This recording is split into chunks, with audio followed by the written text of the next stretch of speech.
qualquer outro pecado que uma pessoa comete fora do corpo. Ele não dá alimento à carne dele, alimenta o seu espírito. Toda vez que peca assim, peca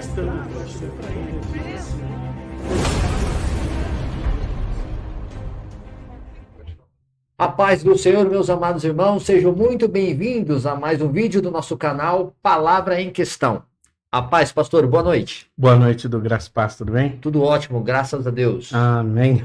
Pronto para mais uma missão? Pronto, acredito que sim, né? Acredito que sim. Vou saber depois. Daqui a pouco, meu amado irmão. Exato. E esse daqui a pouco é porque o tema é intrigante. Bastante. Tema que traz aí um conceito para o mundo de busca desenfreada, de uma busca de um objetivo que às vezes pode ser inalcançável. Eu acho que não é que pode ser, É que não é. é que é de fato inalcançável. Olha aí, meu amado irmão. Então, o tema de hoje é sobre felicidade. Qual- E agora já perdemos 3 likes. Não, aí, não, não, né? não, não. Deixa o seu like aí, irmão. Felicidade. Se gostar, deixa o like. Se não gostar, deixa 2. Assunto atual. Deixa dois. Um assim e outro assim.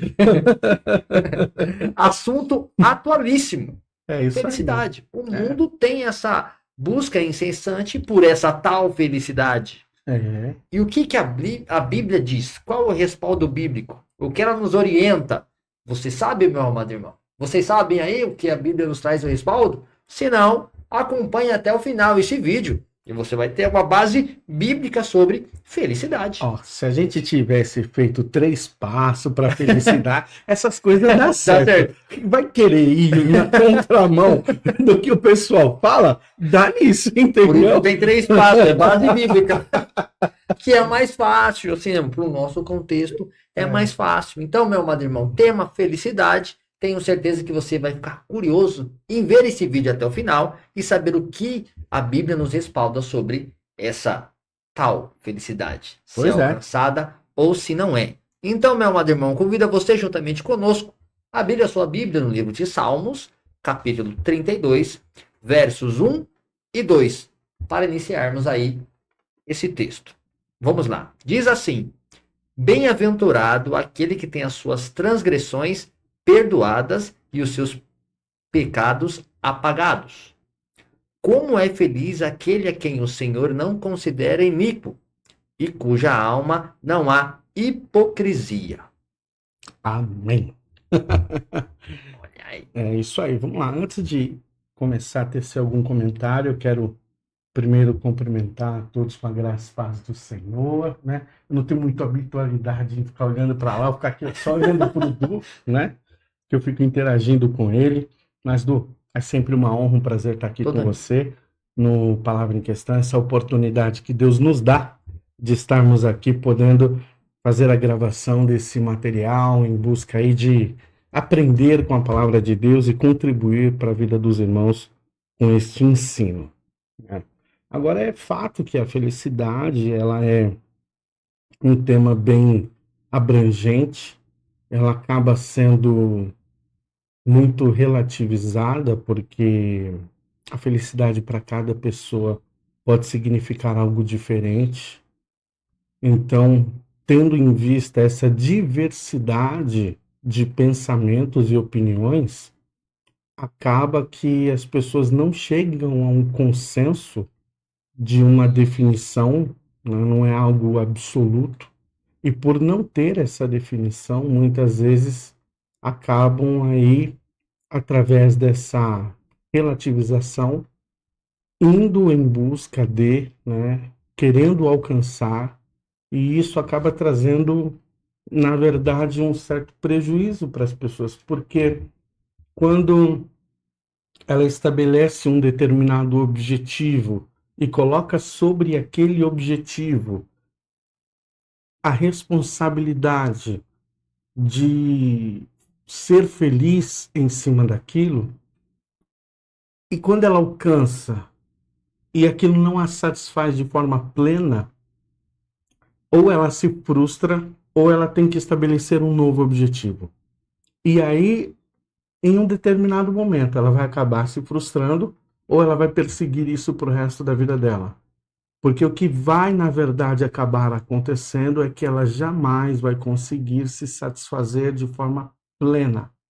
Por isso que a felicidade, ela é basicamente dividida em efêmera e plena, ou seja, ela é fragmentada, ela é temporária, ela é parcial ou ela é completa, né?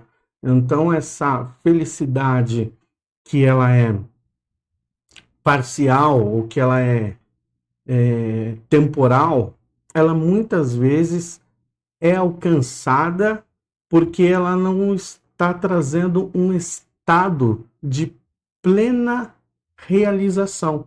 Então é quando você conquista determinado objetivo, aquele objetivo te deixa muito feliz, mas ele não faz com que você seja, em essência, feliz, né? Então ele contribui para um determinado momento da sua vida, para que você tenha felicidade, né? Para aquele conceito que você estabelece como felicidade, mas ele não te traz uma realização para a alma.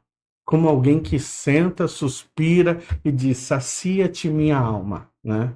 Então isso acaba não acontecendo.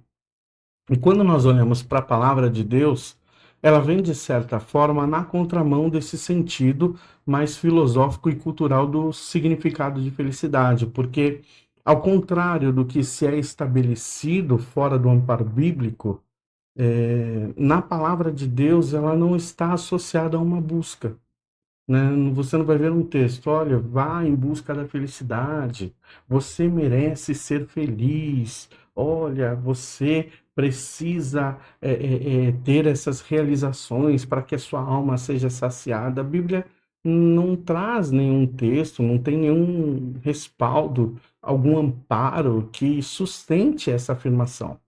O que você vai observar na palavra de Deus é que quando você toma determinadas decisões na sua vida, voltadas para a obediência a Deus, a palavra do Senhor, voltadas para uma vida com Deus, automaticamente você ingressa no caminho da felicidade. E ela passa a lhe ser concedida, né? Então a felicidade, ela se torna para você uma graça, que ela é concedida por Deus, ela se torna para você um caminho que você trilha ao lado do Senhor, e ela, no final da trajetória, se torna uma grande lição, uma grande aprendizagem, né? Então você acaba, no transcorrer de uma vida com Deus, estabelecendo sobre a sua alma, sobre o seu ser, definições que você até então não possuía, que fogem à lógica humana. Como alguém vivendo em uma condição como essa pode ser feliz? Como alguém sem ter alcançado determinado algo pode ser feliz? E as pessoas não conseguem compreender isso porque, de fato, pelo estabelecimento da racionalidade humana, não é algo que possa ser alcançado. Você está falando dessa busca incessante, eu estava aqui relembrando um acontecimento que aconteceu comigo. Vou colocar um pouco de história nessa parte da busca da felicidade, dessa felicidade a qual o mundo prega. E aconteceu comigo um certo fato. A minha esposa falou para mim assim, mas falou sério, o pastor conhece a Miriam, né? Então ela é uma pessoa de poucas palavras, mas em casa ela fala. E aí ela olhou para mim assim, bem dentro do meu olho mesmo, e eu já percebi que era falar uma coisa séria, olhou para mim e falou, amor, eu não preciso mais de você para ser feliz. E aí já deu aquele gelo, né? O homem já vai pensando, usando a outra caixa, pensando o que eu fiz de errado. Aí eu esperei, né? Eu lembrei de Tiago, ouve. Aí ela falou assim, eu preciso do Senhor. De você, não. Aí eu lembro que quando eu escutei, eu ajoelhei ali assim na cozinha, falei, obrigado, Senhor. Ela entendeu. De fato. Que esse princípio, entrar no caminho da felicidade, ao qual o pastor bem disse, só tem um caminho, através de Cristo. E quando nós entendemos esse caminho, que Cristo nos leva a essa felicidade plena, tudo que está em nossa volta já perde esse sentido. nós conseguimos ser felizes de verdade, não porque buscamos a felicidade, mas sim porque Cristo nos encontrou. E eu fiquei olhando para ela e agradeci a Deus porque ela tinha entendido que a felicidade plena é estar com o Senhor e compreender tudo que Ele fez por nós. Se entregou, nos perdoou, nos salvou e nos deu a oportunidade de falar do seu amor. Aí eu falei, obrigado, Senhor, de ter uma pessoa ao qual eu amo, a qual o Senhor me deu essa oportunidade, e observar que ela entendeu o real propósito de ser feliz é ter uma vida contigo. Aí quando eu passo falando, eu fui lembrando. Essa é uma das primeiras lições que eu trago quando nós vamos fazer um ensinamento para casais, né? Pastor, quero casar. Tem certeza, irmão? Vamos lá. Mas tem irmão que quer casar, hein, Rafa? Hein? Pega a visão aí, Rafa. Né? Tem irmão que quer casar, O hein? pupilo do Rafa. Tá, Senhor. Vamos lá. Uma das lições que nós abordamos é o seguinte: que ninguém deve carregar o peso de se tornar responsável pela felicidade do seu cônjuge. Então, assim, eu vou casar para ser feliz. Então, você já começou errado. Já tá alguma Você tem coisa que errada. ser muito feliz para poder casar. Entendeu? Porque você pode cooperar para a felicidade da Isso. pessoa, mas você não pode ser responsável por ela. O fardo não fica mais leve se você cooperar. Não, porque o que acaba acontecendo? Da onde surgem as grandes frustrações? Quando você estabelece dois tipos de critérios que são completamente equivocados. A responsabilidade da felicidade sobre o ombro de alguém ou sobre você mesmo. Se tal pessoa for boa comigo, então eu sou feliz. Se o meu esposo me amar, se o meu filho isso, se fulano Se ele aquilo. fizer assim, desse jeito. Entendeu? Coloca parâmetros, né, pastor? Isso. Vai Eu desde que casei não consigo ser feliz. Então você nunca foi. Nunca desfrutou disso. Então, na verdade, assim, porque você está colocando no ombro de outra pessoa a responsabilidade de fazer você feliz, né? E quando você coloca isso sobre si, como se fosse assim, preciso alcançar tal objetivo.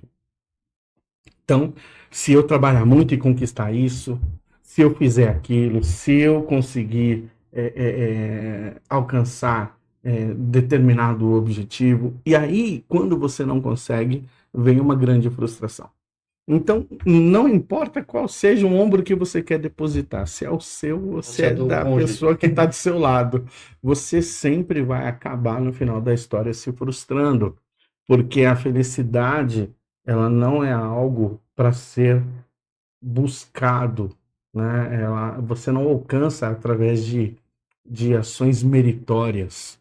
Nenhum homem, nenhuma mulher, nenhum ser humano é capaz de fazer, né, de cumprir tal missão, de realizar tal tarefa. Você observa que as pessoas, elas podem sim, né, viver bons momentos de felicidade, mas é como nós estamos falando, são momentos, não é um estado, não é uma questão de ser feliz, né? É de passar um determinado momento ali com alegria no coração. Então a Bíblia, ela tem uma proposta que transcende isso. Ela traz uma felicidade que ela rompe a situação e a circunstância. Então, independente do que quer que aconteça, não tem força para que você deixe de ser feliz. Então é algo que, quando você coloca num pensamento lógico, você fala, Incompreensível. não tem como. Essa conta não fecha. Esse raciocínio não pode ser estabelecido. Como que, ainda que eu passe por qualquer situação, qualquer circunstância, eu vou continuar sendo feliz? Como que isso pode acontecer? Porque é algo que vai sendo construído através de pilares nas nossas vidas, que são dados por Deus através de posicionamentos, de decisões que nós vamos tomando no nosso dia a dia. Olhando para esse texto, por exemplo, o que Davi está dizendo? Ele está dizendo, bem-aventurado aquele que tem suas transgressões perdoadas e seus pecados apagados. Tá? No versículo 3, vou pular o 2, ele vai dizer: enquanto mantive os meus pecados inconfessos, os meus ossos se definhavam e a minha alma se agitava em angústia. Então, o que ele está ensinando através desse salmo? Que quando ele pecou contra o Senhor e reteve este pecado dentro do seu coração, a própria alma dele começou a ficar angustiada. Aquele pecado, aquele comportamento que estava distante da vontade de Deus sobre a vida dele, começou a afligir o seu coração. Quando você vai lendo, por exemplo, no versículo 4, ele vai dizer: pois dia e noite a tua mão pesava sobre mim. As minhas forças se desvaneceram como a seiva em tempo de seca. Então, assim, tudo em mim começou a ser uma sequidão, tudo em mim começou a ser angústia, eu não estava bem. Quando você vai para um atendimento, por exemplo, em um psicólogo, e você diz estas palavras que Davi está dizendo, a pessoa vai olhar para você e vai falar: você está começando a entrar em um caminho de depressão. Você começa a sentir uma grande angústia, um grande aperto no peito, não existe mais contentamento na sua vida, você não consegue mais encontrar alegria em coisa nenhuma, a sua alma vai secando, né, o seu ser dentro de você. Então, aí Davi diz: mas eu confessei ao Senhor o meu pecado. Quando eu confessei, eu senti um alívio. Porque o Senhor me ouviu, o Senhor olhou para mim, viu que eu estava arrependido do que eu havia feito, derramou sobre mim a sua misericórdia e graça, o Senhor me perdoou. Ele removeu de mim toda a culpa. Então o salmista diz: as transgressões são perdoadas e os pecados são apagados. Essa confissão, pastor, desculpa te cortar, mas a confissão que ele faz é uma confissão genuína, verdadeira. Não é remorso, é arrependimento. Entendeu? É porque tem que expor, porque às vezes, não, se eu só falar, não é o bastante, tem que vir de dentro mesmo, da alma, né, para ser aquela porta aberta do perdão, para que Deus venha escutar, ouvir a sinceridade do seu coração e perdoar você. Então, esse confessei o meu pecado é muito além do que só falar. Sim, sim. Muito mais do que isso. Então, o que Davi está dizendo? Olha, o primeiro passo, a primeira coisa que nós precisamos fazer é nos aproximar de Deus e reconhecer quem nós somos. Reconhecer as nossas falhas, reconhecer os nossos pecados, reconhecer as nossas limitações. Colocar as nossas vidas nas mãos de Deus. Clamar por a sua misericórdia e graça. Para que Deus nos perdoe. Para que Deus perdoe as nossas transgressões, apague os nossos pecados. E seja a nossa fortaleza. Porque Davi vai dizer, por exemplo, no versículo de número 7, tu és o meu abrigo seguro. Tu me livras das aflições e com cânticos de salvação me envolves. Então, se você lê o Salmo 32 por completo, você vai observar, por exemplo, que Deus começa a ser a voz que fala por detrás dos ouvidos de Davi, trazendo orientação para ele, instrução, porque ele confia a sua vida no Senhor. No versículo 8 vai dizer assim: diz o Senhor, instruir-te-ei e te guiarei no caminho a seguir, os meus olhos estarão sobre ti para aconselhar-te. Então Deus está se fazendo presente na vida de Davi. É isso que Davi está dizendo. Quando eu confessei os meus pecados, não é que Deus me perdoou e foi embora. Ele começou a habitar em mim. Ele começou a me guiar. Ele começou a me orientar, a me instruir, a dizer para mim o que eu deveria fazer. E ele foi conduzindo os meus passos. Então foi Deus quem foi aprumando o meu caminho. Foi guiando ele, né? Me Criou um guiando. relacionamento, né, pastor? Quando ele abriu o coração para confessar o seu pecado, cria um relacionamento com Deus. Aí Davi entende isso. Quando você fala, por exemplo, de caminho, o que o salmista vai escrever no Salmo 1? Abençoado com felicidade é um homem que não segue O conselho dos ímpios não se deixa influenciar pela conduta dos pecadores, nem se assenta na roda dos escarnecedores. Então, assim, o que é que Davi está reconhecendo? Justamente isso. Que feliz é aquele que anda segundo os conselhos de Deus, segundo a orientação e o ensino de Deus. É diferente de quem não segue. Entende? É uma espécie de exegese do Salmo 1 que Davi está fazendo. Vai trazendo com detalhes o qual é o resultado de você fazer o que o Salmo 1 diz. Exato. Então você vê Davi lançando ali como se fosse uma espécie de primeiro alicerce, um fundamento, onde você vai, de fato, firmar os teus pés para iniciar uma trajetória. Aí ele vai dizer o quê?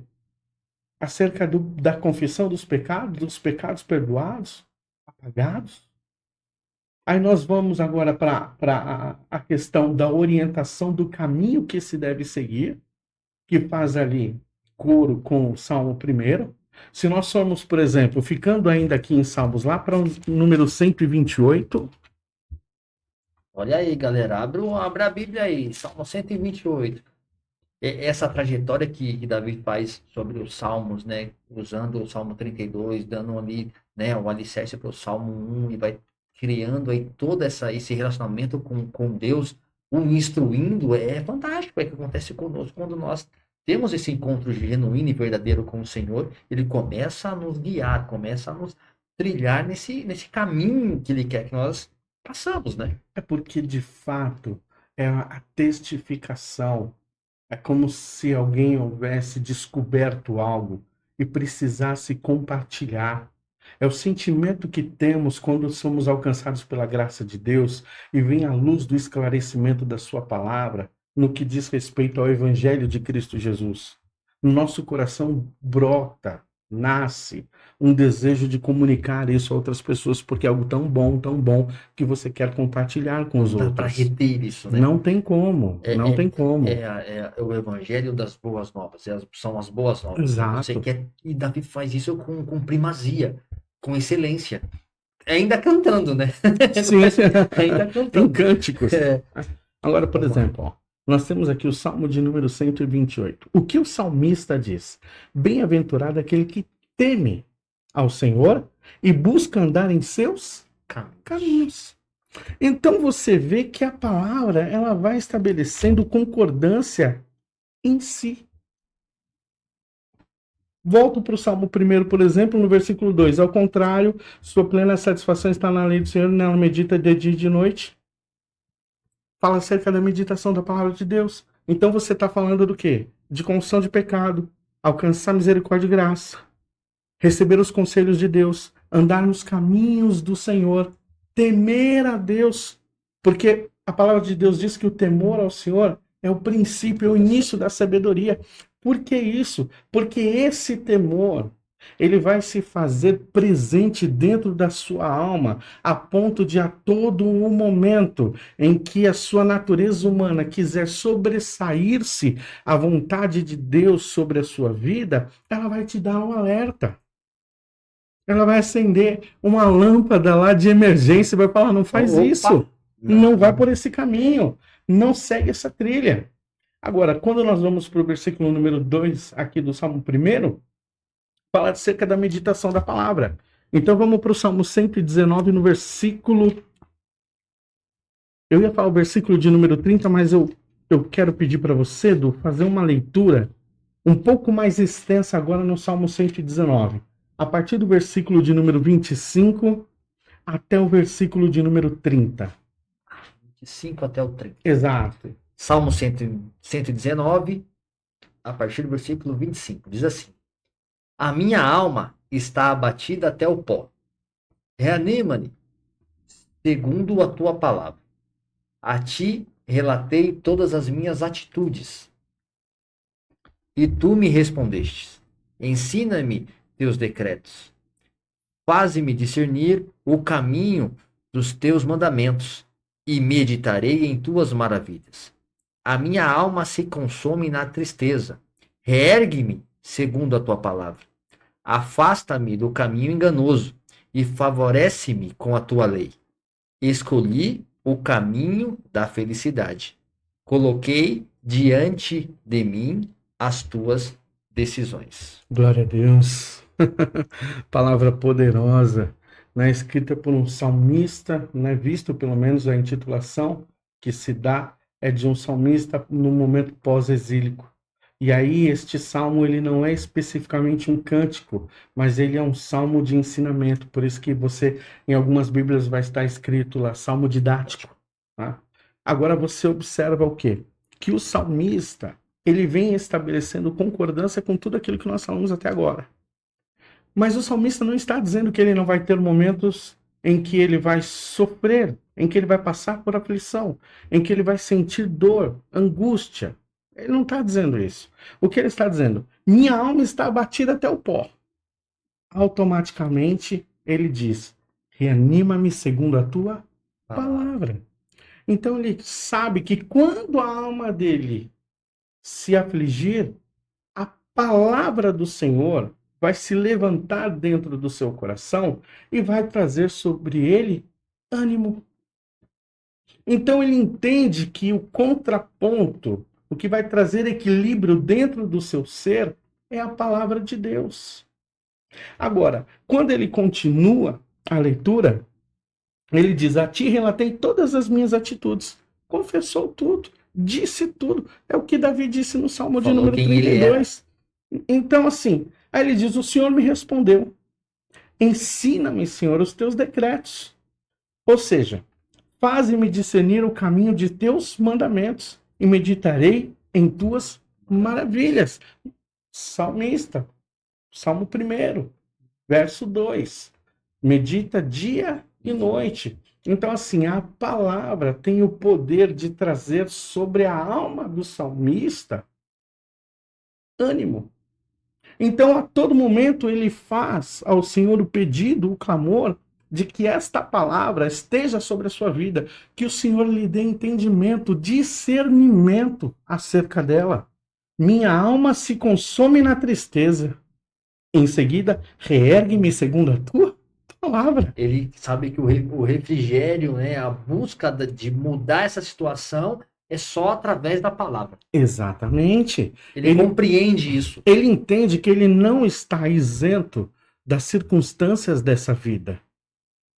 Que ele vai passar por situações em que ele vai chorar, em que vai trazer tristeza, vai trazer abatimento, mas não será algo que vai trazer um decreto sobre a sua vida no sentido de que o vai tornar triste e abatido até o fim. Mas que por pior que seja a circunstância e situação que ele possa vir a enfrentar, ele sabe que a palavra de Deus é poderosa para trazer refrigério sobre a sua alma, e não só isso, traz o refrigério, reanima, reergue, reestabelece, o coloca novamente de pé, pruma os seus caminhos, firma os teus passos. É isso que o salmista entende. Pastor, eu lembrei, o pastor falando agora sobre esses pontos, uma ministração que o pastor trouxe para nós, e o senhor enfatizou muito sobre a situação não ditar o nosso caminho. Eu lembro muito disso. A situação não pode discernir para onde você vai, te orientar para onde você vai, para onde você deixa de ir. E aí o salmista faz esse contraponto. Não é a situação que vai fazer ele dar o próximo passo, mas sim ele compreende que a palavra, qual é orientada por Deus, vai mostrar para ele qual é o próximo passo. Exatamente o que ele tem que fazer. Exatamente isso. Porque no momento em que a tristeza vem tentar assolar o nosso coração, a tendência é que nós venhamos a nos predispor a tomar decisões. E o salmista está dizendo, não, eu não vou tomar decisões com base na minha tristeza. A sua palavra vai me reerguer. E a sua palavra vai dizer quais são os meus caminhos. E aí no versículo 30 ele diz, eu fiz uma escolha. Eu escolhi o caminho da felicidade. Ele está indo em busca de uma felicidade, não. Mas ele escolheu viver no caminho que conduz à felicidade. Ele sabe que sozinho ele não pode alcançar. Ele sabe que ele não é uma rota que ele vai pegar e seguir desenfreadamente até alcançar aquele objetivo. Não. Mas ele sabe que ele precisa estar naquele caminho. Então ele diz, eu escolhi o caminho da felicidade. E ele revela qual é esse caminho. Coloquei diante de mim as tuas decisões. Ou seja, a partir de hoje, eu não vivo mais a minha vontade. A partir de hoje, eu não faço mais o que é simplesmente o desejo do meu coração. A partir de agora, eu vou viver o que o Senhor tem para mim. As tuas decisões, Senhor, são as que eu vou viver. Então não é o que eu decido que eu faço.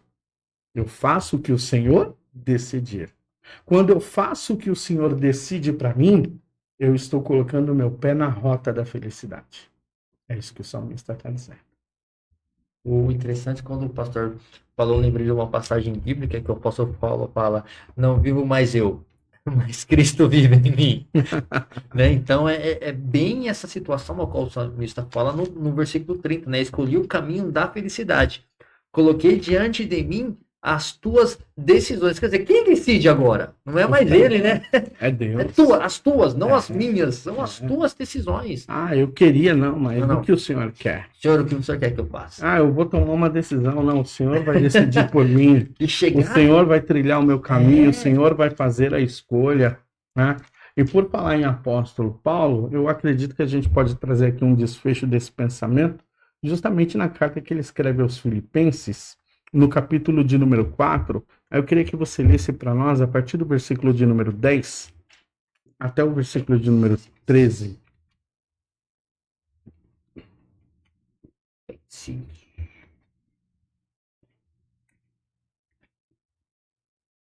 Quatro, 10 até o 13. 13. Vamos lá. Filipenses capítulo 4, versículo 10. Alegro-me grandemente no Senhor por terdes finalmente renovado o vosso cuidado para comigo, sobre o qual, na verdade, estáveis atentos, mas vos faltava ocasião apropriada. Não vos declaro isso por estar necessitado, porquanto aprendi a viver satisfeito sobre toda e qualquer circunstância. Sei bem o que é passar necessidade e sei o que é andar com fartura.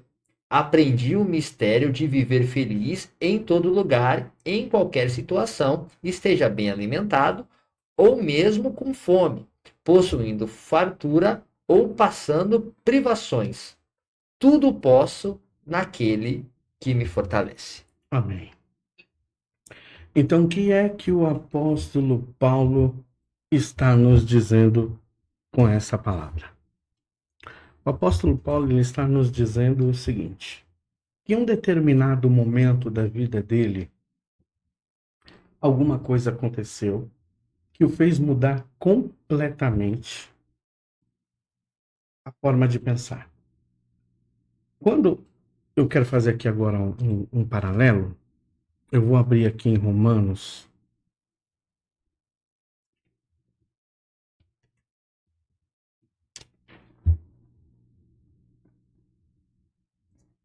capítulo de número 4, se eu não me engano. Isso. Versículo de número 6. E aí eu vou para o desfecho da leitura que você fez lá em Filipenses. Olha o que o apóstolo Paulo vai dizer quando escreve a carta aos Romanos. A intitulação do capítulo 4 vai falar acerca da justificação pela fé. O apóstolo Paulo diz no versículo 6 o seguinte: assim também Davi fala da bem-aventurança do homem a quem Deus leva em conta a justiça independente de obras. Como são felizes as pessoas que têm suas transgressões perdoadas, cujos seus pecados são cancelados. Essa exegese que o apóstolo Paulo faz do Salmo de número 32. Bem-aventurado aquele a quem o Senhor jamais cobrará o preço do pecado. Essa felicidade, essa imensa felicidade é destinada apenas aos que fizerem a circuncisão ou também é oferecida aos incircuncisos? Pois já afirmamos que no caso de Abraão, a fé lhe foi acreditada como justiça. O que o apóstolo Paulo está dizendo? Eu, antes de ter um encontro com Cristo, tinha um pensamento acerca da forma como se estabelecia um relacionamento com Deus. Mas Deus me encontrou. Quando eu estava a caminho de Damasco, ele veio ao meu encontro. Ele tirou a venda dos meus olhos, abriu o meu entendimento, me concedeu o seu Espírito Santo. E eu pude entender que era graça. Não era mérito. Era justificação pela fé. Quando ele começa a entender esse mecanismo de graça, de justificação pela fé, ele começa a compreender agora aquilo que ele já tinha sob a sua tutela, na sua mão. A Sagrada Escritura, que nós chamamos de Antigo Testamento. Ele começa a olhar para os escritos agora de uma forma completamente outra. A sua mente se abre para uma nova compreensão. Ele abre o Salmo de número 32 de Davi e consegue entender o que Davi disse na sua essência. Ele consegue extrair o que Davi disse no profundo da sua alma. E ele entende o que Davi está falando. Feliz é o homem, ou como são felizes as pessoas que têm suas transgressões perdoadas, cujos pecados são cancelados. Dentro desse novo pensamento que o apóstolo Paulo agora possui, ele vai vivendo e vai trazendo orientações às igrejas que ele vai, então, ministrando as cartas a que ele escreve para as igrejas. Quando chega em Filipenses, ele está em um momento da sua fé em que ele vai dizer o seguinte: olha, eu me alegro grandemente no Senhor porque vocês finalmente renovaram o vosso cuidado para comigo, vocês se lembraram de mim. Eu me alegro muito. E aí, ele vai dizer o seguinte: na verdade, vocês já estavam atentos, mas vos faltava uma ocasião apropriada para fazer esta boa obra.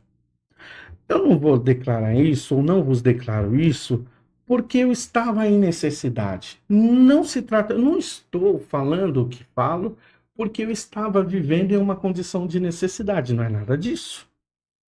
Porquanto eu aprendi a viver satisfeito sobre toda e qualquer circunstância. Eu não vivo insatisfação quando estou em necessidade. Ele continua e diz: eu sei bem o que é passar necessidade. E sei o que é andar com fartura. Eu já andei nesses dois caminhos, eu já vivi nestes dois mundos, já transitei por estes dois universos. E quer saber uma coisa? Eu aprendi um mistério. O mistério de viver feliz em todo lugar e em qualquer situação.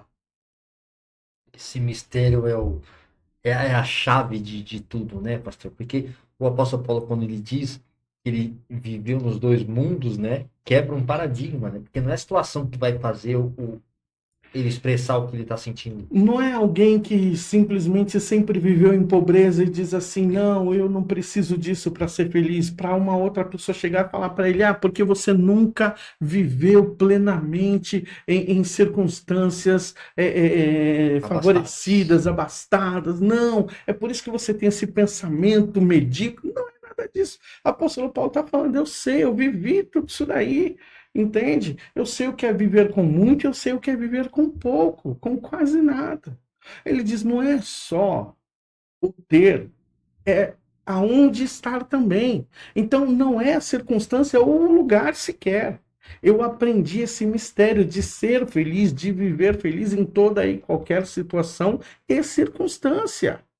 Agora, quando você chega para uma pessoa e diz o seguinte para ela: olha, eu aprendi a ser feliz. Você não vai fazer disso uma afirmativa, mas o seu modo de viver vai declarar para você. Você vai ser a semelhança do que Paulo diz a respeito da carta escrita. né? Você é a carta escrita, então você, o seu testemunho, o seu modo de viver, a maneira como você age e ali se movimenta em torno das circunstâncias, vai declarar e testificar de você. Quando a sua vida testificar esta afirmação do apóstolo Paulo, as pessoas vão olhar e não vão entender absolutamente nada, porque como pode uma pessoa viver feliz tendo pouco ou tendo muito? Como pode ela viver feliz, independente da situação ou da circunstância? Como é que pode uma coisa dessa? O apóstolo Paulo responde isso. Porque a lógica humana, que é o que nós dissemos aqui no início desse nosso bate-papo, foi em qual sentido? Não tem como estabelecer coerência de raciocínio em um pensamento lógico dentro desse contexto. Então o apóstolo Paulo quebra essa lógica dizendo: o que vocês precisam entender é que eu tudo posso naquele que me fortalece. Essa é a resposta a qual ninguém queria ouvir. Porque ele fala, não depende de mim. Não é mérito meu, mas sim daquele a qual eu creio. Exatamente. Naquele a quem eu tenho fé. Naquele que me sustenta. Naquele que sabe o que eu preciso. Mesmo sendo muito ou mesmo sendo pouco. Eu continuo crendo nele. A minha dependência da felicidade não é sobre mim. É sobre ele. Ele coloca tudo nos pés do Senhor, dando todo o crédito, porque ele é feliz por causa do Senhor. Há um motivo, né? Agora, como que o apóstolo Paulo alcançou isso? Ele passou por todos esses estágios que nós relatamos aqui, que foram descritos nos Salmos. Porque ele afirma isso quando faz a exegese em Romanos. Ele testifica. Ele diz que entende, que compreende. Ou seja, ele permeou por todo esse caminho. Ele se aproximou de Cristo, ele confessou o seu pecado, ele teve a sua transgressão perdoada, o seu pecado apagado. Ele começou a meditar na lei do Senhor dia e de noite, ele começou a andar nos seus caminhos, ele abriu mão das suas vontades, começou a viver as decisões de Deus para a sua vida. Foi se transformando um exemplo. As pessoas viam ele como a carta que ele diz que as pessoas têm que ser nele. Aí as pessoas vão perguntar, mas como que pode isso, Paulo? Isso não tem coerência, o que você está falando não tem lógica. Responde para mim. Não é questão de lógica. Eu tudo posso naquele que me fortalece. Quando você entender o significado desta frase, deste versículo, aí tudo vai mudar. Vira a chave. Vira a chave, exatamente isso. Agora, infelizmente, a pessoa quando pega esse versículo, coloca num para-choque de caminhão, Jesus. né? Então, assim, utiliza esse versículo como se fosse para você obter conquistas. Não, confia em Deus, tudo pode naquele que fortalece, né? Não, vai lá, você tem essa palavra, é um decreto, é uma promessa, você vai conquistar, você... E aí começa a pegar uma série de outros textos que eu não quero nem mencionar aqui para não estragar esse momento que nós estamos tendo agora nesse bate-papo. Mas, infelizmente, a distorção da palavra de Deus ocorre e traz engano às pessoas que não têm fundamentação. E aí é por isso que elas continuam ainda aqui dentro de catedrais, de templos, de ministérios, de igrejas. Elas continuam vivendo sem experimentar a plenitude de Deus sobre as suas vidas. Elas não conseguem trazer satisfação à sua alma, refrigério, não consegue viver em paz em tempos de guerra. Pastor, esse versículo ele é tão rico, né, nos seus detalhes, que se tudo posso, né, a literatura nos mostra ser dependentes do Senhor. Tudo posso naquele. Não que tudo posso porque eu posso. É o contrário. Eu posso passar privação. Porque o Senhor me fortalece. Eu posso passar por qualquer circunstância e situação porque o Senhor me fortalece. Eu não esmoreço, eu não desfaleço na fé porque o Senhor me fortalece. O fortalecimento do Senhor, toda a dependência no Senhor. É totalmente ao contrário do que é pregado, distorcido lá fora. Isso é fortalecer-os no Senhor e na força do seu poder. Tudo traz um contexto junto com uma resposta para trilhar esse caminho de felicidade. Missão cumprida? Acredito que sim. Olha, com louvor. Então, meu amado irmão, a felicidade tão disputada, inalcançável pelo mundo, é um caminho. É uma dádiva de Deus. É uma graça que nós não merecemos e Deus nos derrama de maneira tal que a gente não consegue explicar. E eu costumo falar para minha esposa, pastora, eu falo assim para ela. Ela fala, amor, tá tudo bem? Eu falo, tá tudo bem. Tem certeza? Eu falei, tenho mais do que eu mereço. Por quê? Porque Deus me deu mais do que eu mereço. Deus é bom. Então, estamos aí, meus amados irmãos, no desfecho do nosso vídeo falando sobre felicidade. Esse caminho aí que nós podemos transitar através da fé no nosso Senhor Jesus Cristo, crendo aí, sendo guiado pela sua palavra. Então você aí agora tem mais um norte, um parâmetro, né?